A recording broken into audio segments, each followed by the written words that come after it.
Aconteció que estando Jesús junto al lago de Genesaret, el gentío se agolpaba sobre él para oír la palabra de Dios. Y vio dos barcas que estaban cerca de la orilla del lago, y los pescadores, habiendo descendido de ellas, lavaban sus redes.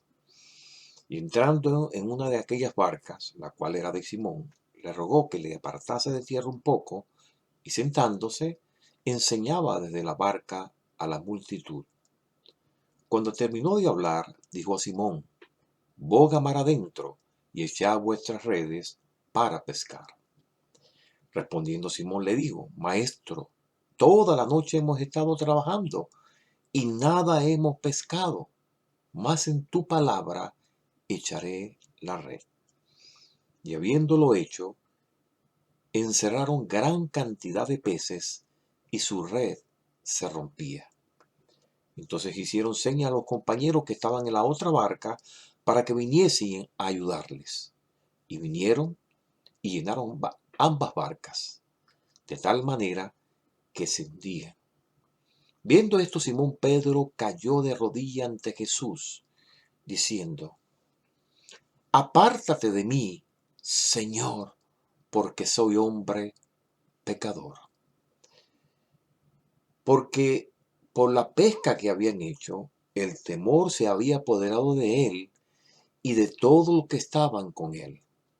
Asimismo de Jacobo y Juan, hijos de Zebedeo, que eran compañeros de Simón. Pero Jesús dijo a Simón: no temas, desde ahora serás pescador de hombres. Y cuando trajeron a tierra las barcas, lo dejaron todo y le siguieron a él. Bello pasaje. En ese pasaje se combinan la persona de Jesús y el mundo material de Pedro. La combinación de esos elementos, yo creo que resulta, y lo vemos al final del pasaje, lo vemos en la transformación de Pedro. Jesús se ha acercado a esta escena donde hay unas personas ávidas de oír palabra y unos pescadores cansados, unos pescadores frustrados por la falta de pesca, luego de toda una noche de trabajo. Y Jesús se acerca y entra al mundo de esta gente. No fue al revés. No fue que la gente entró al mundo de Jesús. Jesús se movilizó, se movió hacia ese mundo. Y Jesús se acerca allí a Pedro y le pide que le haga un servicio, que le haga un favor, que le permita utilizar su bote como escenario para dirigirse a la multitud, como una plataforma para dirigirse a la multitud. En cierta medida, Pedro quizás se sentía obligado a hacer el favor, porque en el capítulo anterior, en el Evangelio de Lucas, leemos que Jesús había sanado a su suegra. Y recuerde que en la cultura del Oriente Medio, el devolver los favores es una acción apropiada y muy común y avalada culturalmente. Pero Jesús no estaba cobrando el favor a Pedro. Su propósito era mucho más amplio y esto se va a hacer más evidente cuando termina el pasaje que leemos y vemos la transformación de Pedro. Mire, en un lago grande, como el lago donde se encontraba Jesús, había corrientes y el bote por ende se movía. Así que el favor que Jesús le estaba pidiendo también a Pedro envolvía a mantener el bote balanceado mientras él estaba hablando a la multitud. Así que eso requería trabajo. Jesús le estaba pidiendo que le hiciera un trabajo en un momento en el cual Pedro estaba muy cansado. Esta manera de Jesús de mostrar en el campo de la vida de Pedro no era nueva en Jesús. Por ejemplo, miren, a la mujer en el pozo, ¿se acuerdan? Le pidió también algo, un favor, como una manera de introducirse. Le pidió que le diera agua. Al igual que Pedro había estado pescando, Jesús ahora le pedía que lo ayudara a pescar. Seres humanos, Ve, qué interesante, ¿no?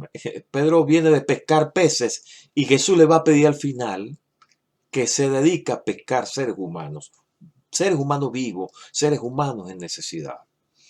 Y así Pedro le hace el favor de mantener el bote a flote, lo retira un poco de la orilla y Jesús habló a la multitud mientras Pedro escuchaba porque él estaba allí. Cuando Jesús termina de hablar, se dirige a Pedro y a los otros pescadores y entonces les da instrucciones de cómo pescar y dónde tirar las redes.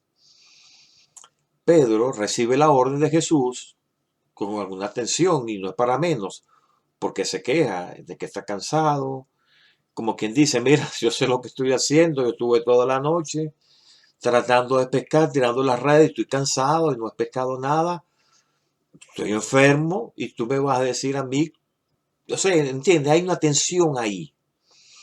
Habían estado trabajando toda la noche en la pesca. ¿Sabe por qué? Porque muchos de los peces del mar de Galilea se alimentan de noche. Y al salir, entonces se puede capturar de noche. Por el día, muchos de ellos se esconden bajo las rocas. Así que al tirar las redes de día, era una acción poco probable para un pescador diestro que sabía lo que hacía. Así que ya era de día. Jesús le está diciendo que tire las redes. Así que parecía unas instrucciones absurdas, pero no obstante, Pedro obedece. Jesús se acercó entonces a Pedro utilizando como medio el trabajo mismo que Pedro ejercía y el trabajo que donde Pedro era diestro, es decir, Jesús se acercó en el punto de fuerza de Pedro, en el lugar donde Pedro se sentía competente. Pedro lanzaba las redes porque esa era su manera de ganarse la vida. Vendía lo que pescaba y así se mantenía él y mantenía también a su familia. Y aquí llega un hombre que no sabe nada de pesca y le revela un secreto que le trae gran bonanza a Pedro, pero sin estar interesado en cobrarle por el secreto que le reveló. Jesús le había dado algo